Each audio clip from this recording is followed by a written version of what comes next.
Hello everybody, I'm Miguel Sanchez, and welcome to episode 2 of Movie History, DreamWorks Animation. It's been a couple of days since our last episode, but now we're back with another new episode for you guys, so thank you all for coming, and yeah, it's Saturday, my friends, and unfortunately, we're running short time before a new episode of Brought to You 470 Local History Told.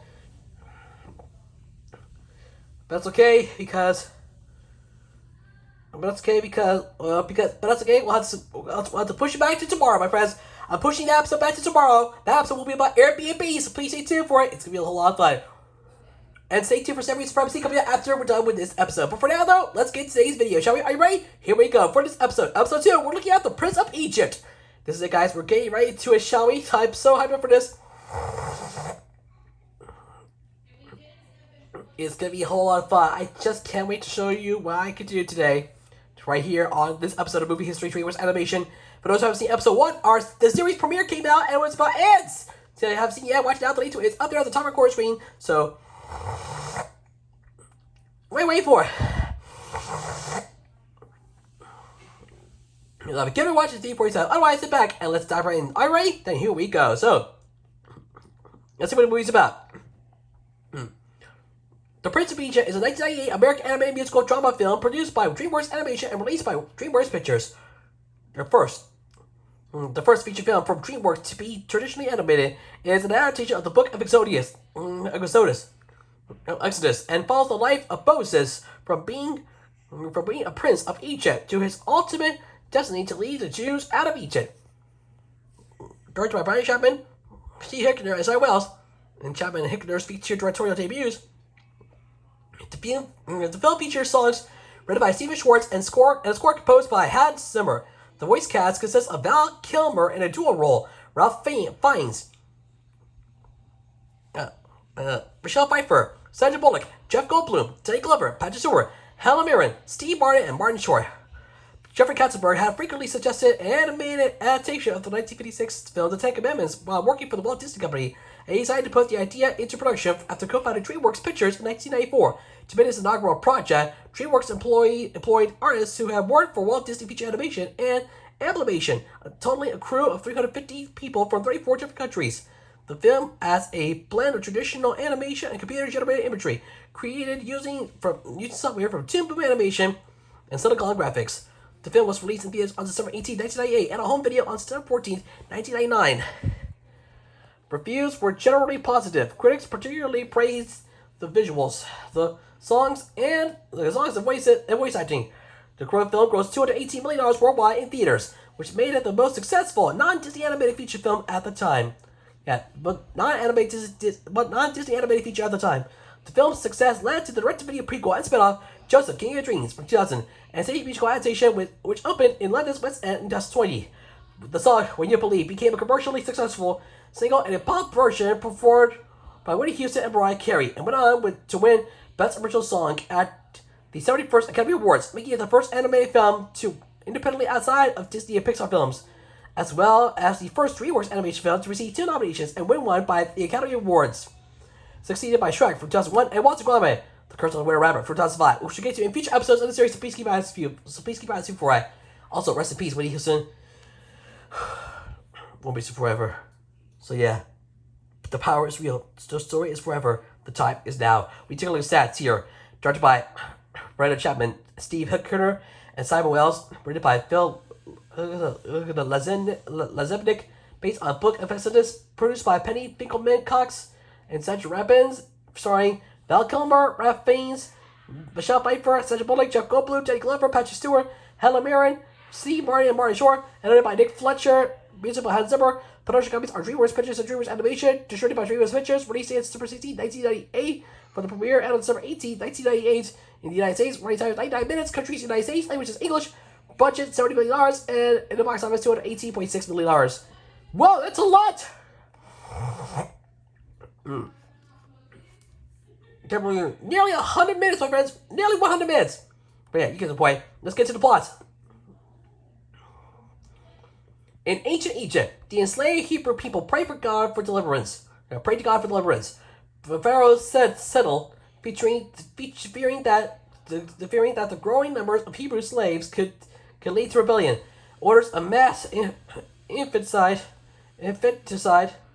of all newborn Hebrew boys.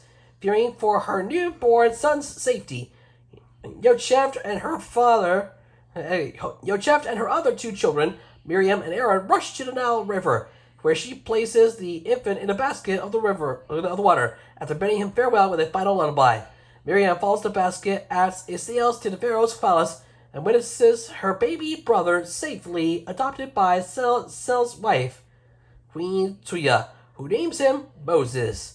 Before leaving, Miriam praises that Moses will come back to them and set their people free. Or should I say SETI? Yeah, SETI. That's much better.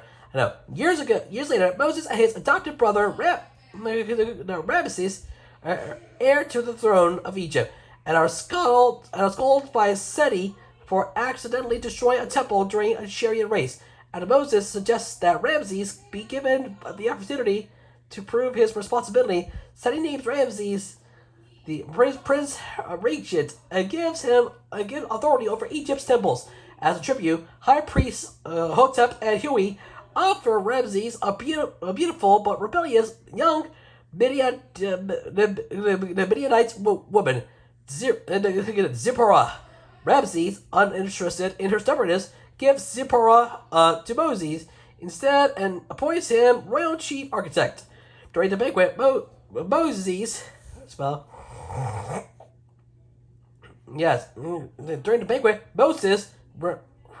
humiliates Zipporah by letting her fall into a pot after she refuses to submit, appeasing the crowd but disappointing Tuya. Later that night, Moses follows Zipporah as she escapes from the palace and runs into the now adult Miriam and Aaron, whom he does not recognize. He refuses to believe their claims and opts to have them arrested until Miriam sings their lullaby, triggering Moses' lullaby. What's with the apostrophe? You should not have an apostrophe like this. I'll be back to fix this. All fixed. That's much better. Moving on, he flees into denial, but learns the truth of Seti's Seti's genocide from a nightmare, that from Seti himself, who disturbs Moses by claiming the Hebrews were only slaves. The next day, Moses tries to stop an Egyptian slave driver from flogging an elderly Hebrew slave, accidentally pushing the guard to his death. Horrified and ashamed, Moses flees into the desert in exile, despite Ramses' pleas that he stay. Another error. Be right back. Fixed again. Forgot to take off another S. But yeah, moving on.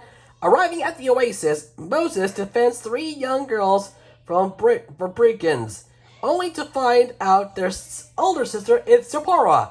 Moses is welcomed by Jethro, Zipporah's father, and the high priest of Midian. Over time, Moses becomes a shepherd, falls in love with Zipporah, marries her, and grows adjusted to life with Midian. One day, while chasing a stray lamb, Moses discovers a burning bush through which God tells him to return to Egypt and guide the Hebrews to freedom. God bestows Moses' shepherding staff with his power and promises that he will tell Moses what to say. When Moses tells Zipporah of his task, she decides to join him. Again, I'll be back to fix this. Again, you cannot have an S ending with another S. So remember that. Moving on, arriving in Egypt, Moses is happily greeted by Ramses, who is now Pharaoh and with a wife and son. Moses requests the Hebrews' release and transforms his staff into a snake to demonstrate God's power. Hotep and Hui deceptively recreate this transformation, only to have their snakes eaten by Moses.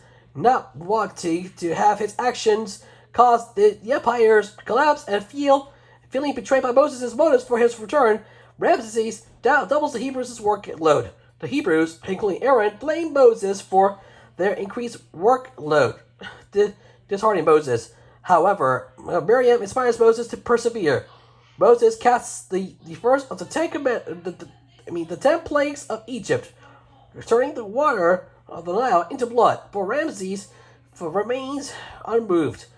Moses inflicts 8 more plagues onto Egypt, but still Ramses refuses to relent, vowing never to release the Hebrews, even after banishing Hotep and Hui from the palace for their deceptions. Disheartened, Moses prepares the Hebrews for the 10th plague, instructing them to sacrifice with a sacrifice lamb and mark their doorposts with its blood.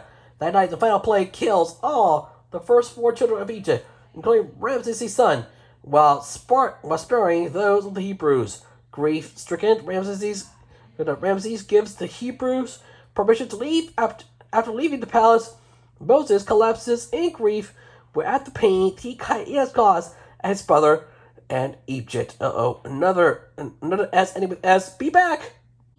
And I'm back. Moving on. The following morning, Moses, Miriam, Aaron, and Zipporah lead the Hebrews out of Egypt. At the Red Sea, the Hebrews discover that a vengeful Ramses is pursuing them with his army, intent on killing them. However, a pillar of fire blocks the army's way. While Moses uses his staff to part the sea, the Hebrews cross of the open sea bottom. The fire vanishes, and the army gives chase. But the sea closes over and drowns the Egyptian soldiers, sparing Ramses alone. Moses sadly bids his brother farewell and leads the Hebrews to Mount Sinai, where he receives the 10 Commandments. Okay, so that's something. Let's take a little voice cast here. Okay, Val Kilmer as Moses, a Hebrew who was adopted by Pharaoh Seti and Queen Tuya. Kilmer also provides the uncredited voice of God. Amik Biram provides Moses' singing voice, and I'll be back to fix this. And again, only the apostrophe is needed, not the apostrophe and S when a character's name ends with letter S. Got it? Good. So again, Kilmer also provides the uncredited voice of God, and Amik Byron provides Moses' singing voice. Ralph Fiennes as Ramses, Moses' adopted brother and eventual successor to Seti. Michelle Pfeiffer as Zipporah, Jethro's oldest daughter and Moses' wife. Again! And it's gone. Moving on, Sandra Bullock as Miriam, Aaron's sister and Moses' biological sister. Sally Dworsky provides Miriam's singing voice. Anton Rachel provides the voice of a younger Miriam. Jack Goldblum as Aaron, Miriam's brother and Moses' biological brother. Jenny Glover as Jethro, Zipporah's father and Midian's high priest. Brian Stokes provides Jethro's singing voice. Patrick Stewart as Pharaoh Seti, Ramses' father and Moses' adopted father. The Pharaoh in the beginning of the film. I know, so that's something. Helen Mirren as Queen Tuya, Seti's wife, Ramses' mother and Moses' adopted mother.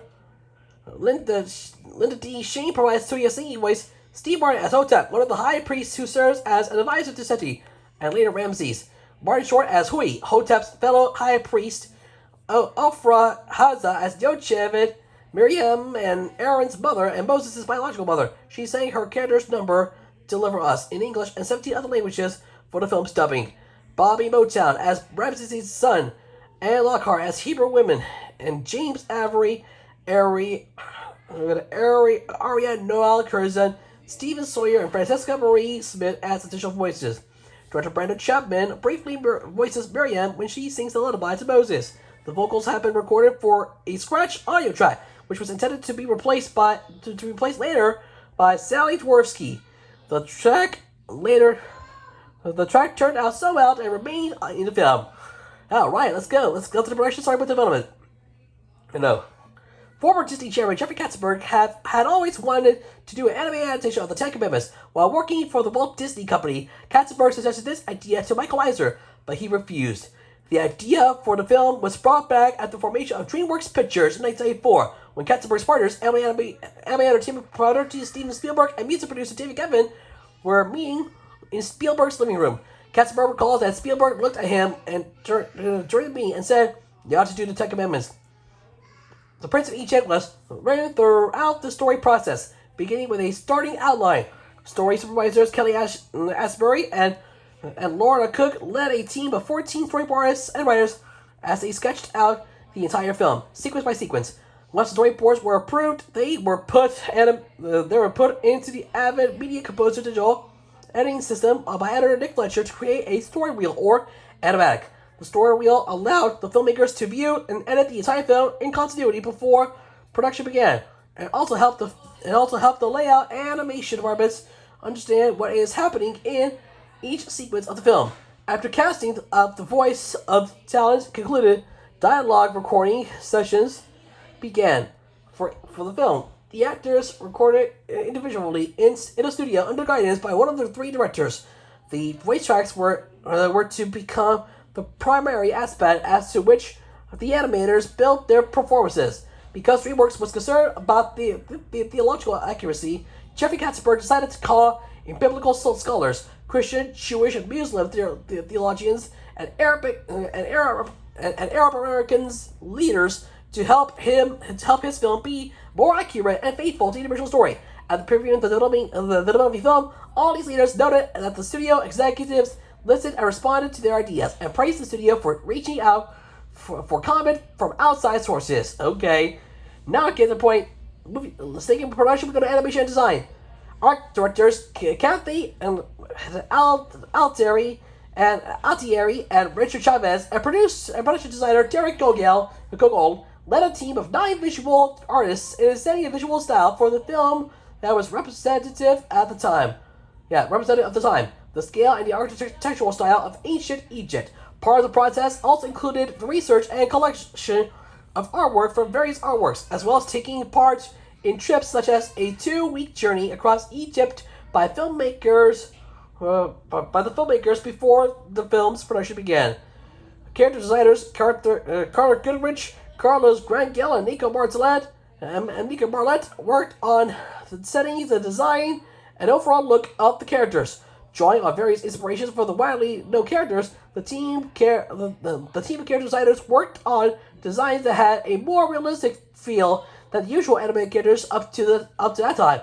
Both character design and art direction worked to set a definite distinction between the symmetrical, more angular look of the Egyptians versus the more organic, natural look of the Hebrews and their related environments.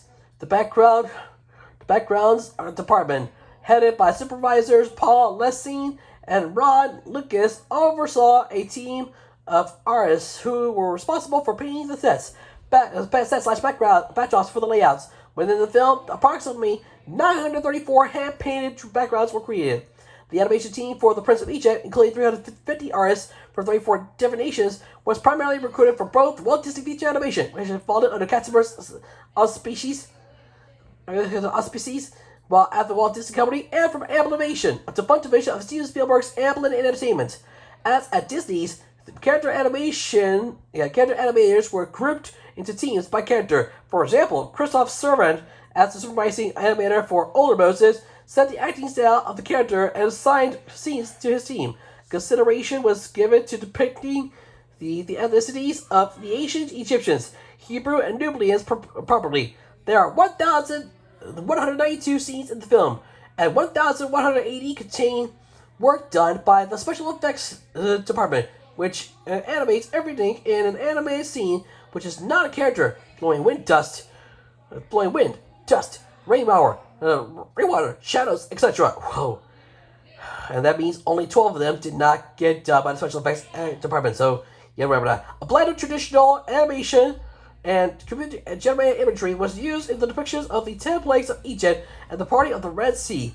The characters were animated with the digital paint software by Animo by Cambridge Animation, now merged with Toon Boom Technologies, and the compositing of the 2D and 3D elements was done using the exposure tool, a digital solution developed for Alias Research by Silicon Graphics. A digital final light animation was outsourced to Bartell Entertainment, Fox Animation Studios, and Heart of Texas Productions. Man, that's a lot. Moving on. Let's go to creating. Closing out production, we go to creating the voice of God. The task of creating God's voice was given to Lon Bender, and the team working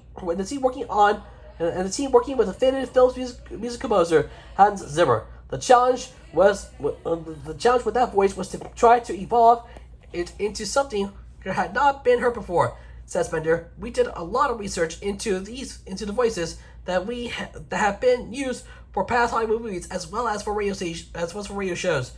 We were trying to create something that had never been previously heard, not only from a casting standpoint, but from a voice manipulation standpoint as well.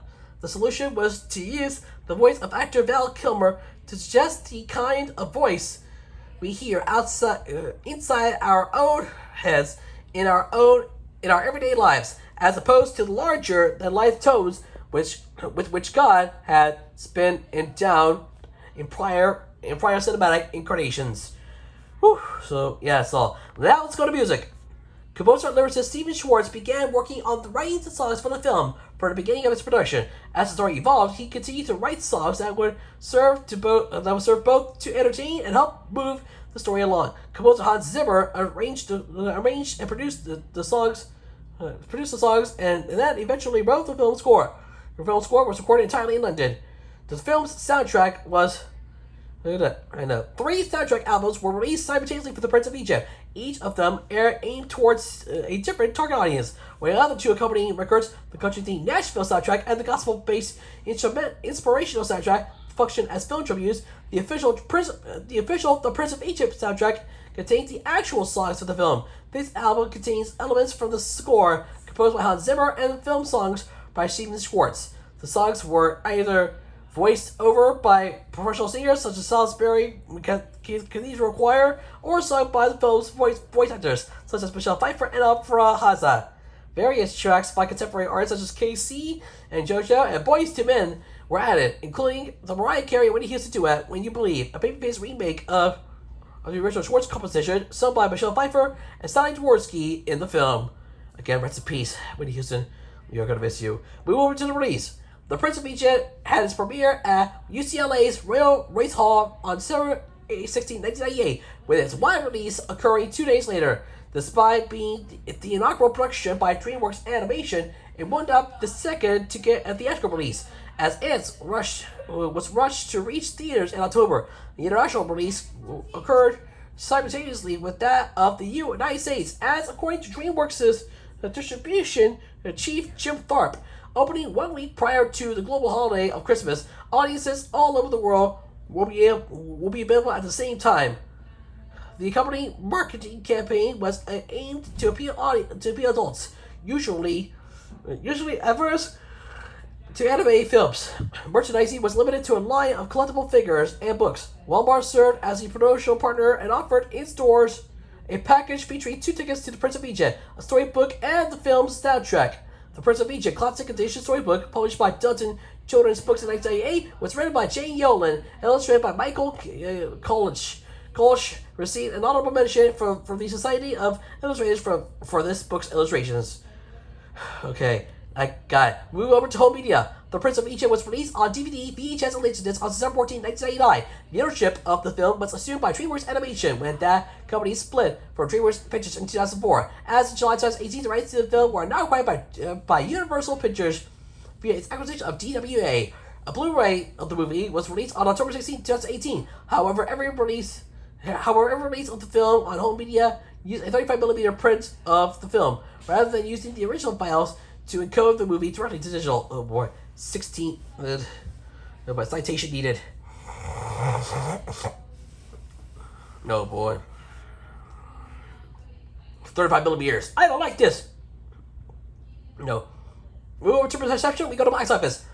The Prince of Egypt grossed $101.4 million in the United States and Canada, and $117.2 million in other territories, for a worldwide total of $218.6 million. On its opening weekend, the film grossed $14.5 million for a $4,658 average from 3,118 theaters, earning second place at the box office, behind You've Got Mail. Due to the holiday season, the film gained 4% in the second weekend, earning $15.1 million and finishing in fourth place. It will hold well in its third weekend, with only a 25% drop to $11.2 million for a $3,511 average from 3,202 theaters, and once again finishing in fourth place. Ooh, that's not gonna be good. We went to critical response. This is gonna be big. A review I can get at Rotten Tomatoes, the film holds an approval rating of 8% based on 89 ratings, based on 89 reviews, and an average rating of 7.10 out of 10. Yeah, 7.10 out of 10. 7.10 out of 10. The website's critics consensus reads: The Prince of Egypt's stunning visuals and first-rate voice cast more than confiscate for the fact that it's better crafted than that it is emotionally evolving. Metacritic, which uses a weighted average, assigned the film a score of 64 out of 100 based on 26 critics, indicating generally favorable reviews. Roger Ebert of the Chicago Sun-Times praised the film in his reviewing. The Prince of Egypt is one of the best-looking animated films ever made. It employs computer-generated animation as an aid to traditional techniques rather than as a substitute for them. Yeah, and we sense the touch of human artists in the vision behind the Egyptian monuments, the lonely desert vistas, the thrill of the chariot race, the personality of the characters. This is a film that shows animation growing up and embracing more complex themes instead of chaining itself in the category of children's entertainment. Rich Corliss of Time magazine gave a negative review of the film, saying the film lacks creative exuberance, and he sighed pockets of joy. Stephen Hunter from the Washington Post praised the film, saying the movie's proudest accomplishment is that it revises our version of Moses forward towards something more immediate and believable, more humanly knowable. Lisa Alspector for the Chicago Radio praised the film and wrote, "The blend of animation techniques somehow demonstrates masterly, modestly, while the special effects are nothing short of magnificent." Houston Chronicles Jeff Millar the review by saying the handsomely animated Prince of Egypt is an amalgam of Hollywood biblical epic, Broadway super musical and nice Sunday school lesson. James Berardinelli from Reviews highly praised the film, saying the animation in The Prince of Egypt is truly top notch and is easily a match for anything Disney has turned out in the last decade. And also wrote, this impressive achievement uncovers yet another chink in Disney's once impregnable animation armor. Liam Lacey of the Globe and Mail gave a somewhat negative review and wrote, Prince of Egypt is a spectacular, but it takes itself too seriously. Movie Guide also reviewed the film favorably, saying that The Prince of Egypt takes animated movies to a new level of entertainment. Magnificent art, music, story, and realization combined to make The Prince of Egypt one of the most entertaining masterpieces of all time. When the film reached its 20th anniversary, Sci-Fi made a retrospective review of The Prince of Egypt, calling it the greatest animated film of all time. Predominantly due to its voice cast, animation, characters, cinematography, and most importantly, its musical score. The film is also regarded as one of the best biblical film adaptations of all time, alongside films like The Ten Commandments, Ben-Hur, and The Passion of the Christ. Whew, that's a lot, my friends. Closing out reception, we go to censorship. The Prince of Egypt was banned in the Maldives, Malaysia, and Egypt, all state Islam countries, on the grounds that Islamic prophets who include Moses, are not to be visually depicted. The film was also banned from Indonesia, but was later released in video CD format.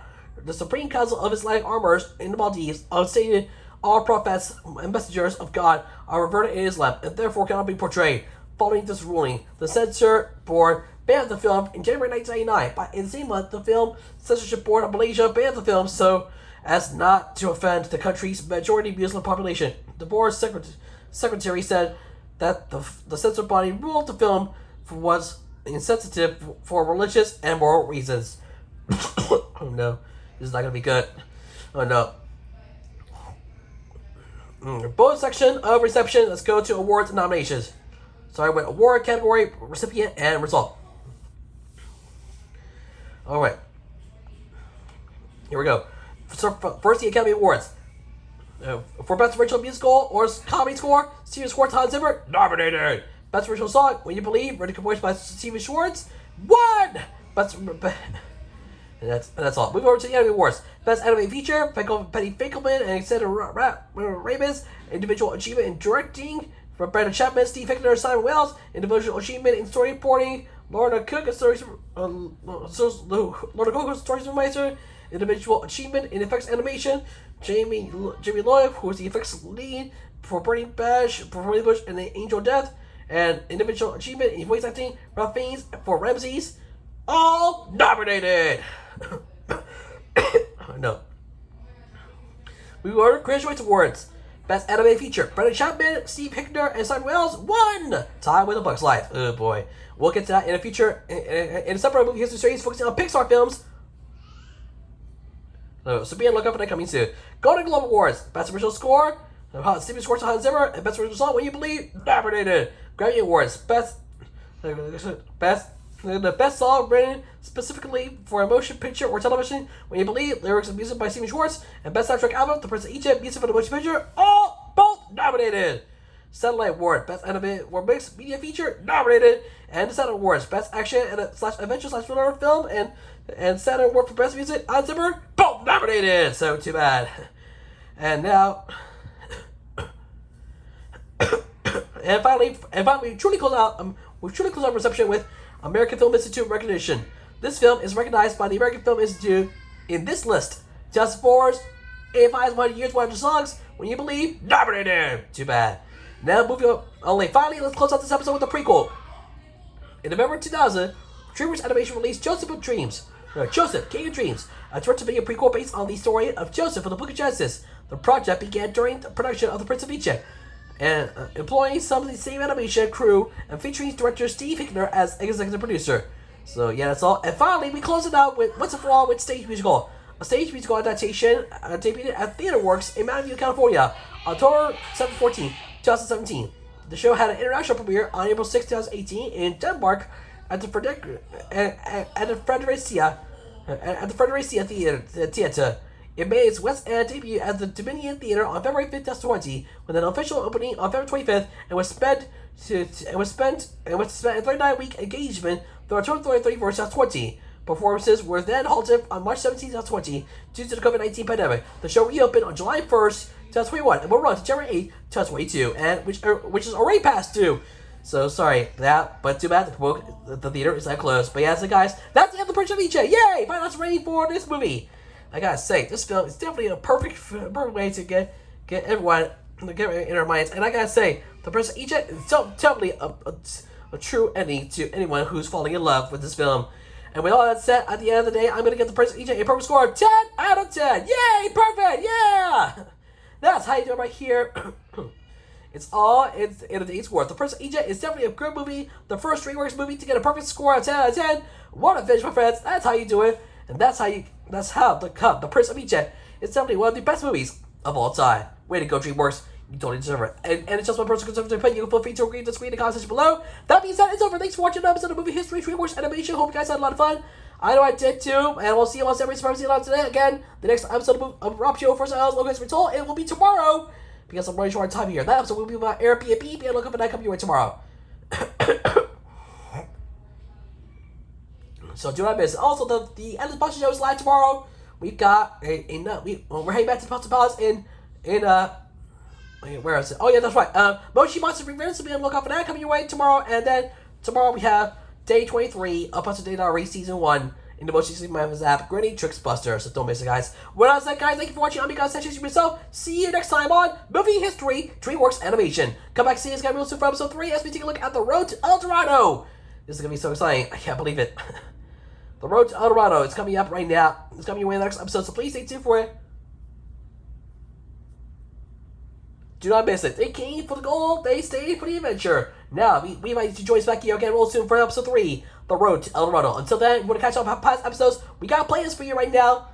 The first Ants, and then The Prince of Egypt, So check it out right now. The link to the playlist is up there on the top right corner screen. So you have the chance, definitely can do so and see for yourself. For now, though, all these must come to an end. Thank you for watching. Please remember to leave a like, share this video with friends, leave a comment down below. Don't forget to subscribe to my channel. Also, turn on notifications to not miss the video. Please subscribe to the notification on to not miss the new video from me as we're on the road to 1,600 subscribers. Thank you for watching another episode of Movie History DreamWorks Animation. I hope you guys have an amazing day. And I'll see you all on San Supremacy later on today. I'm going to set you off. Thank you for watching. Like, favorite, subscribe, and I'll see you in another video. Laters!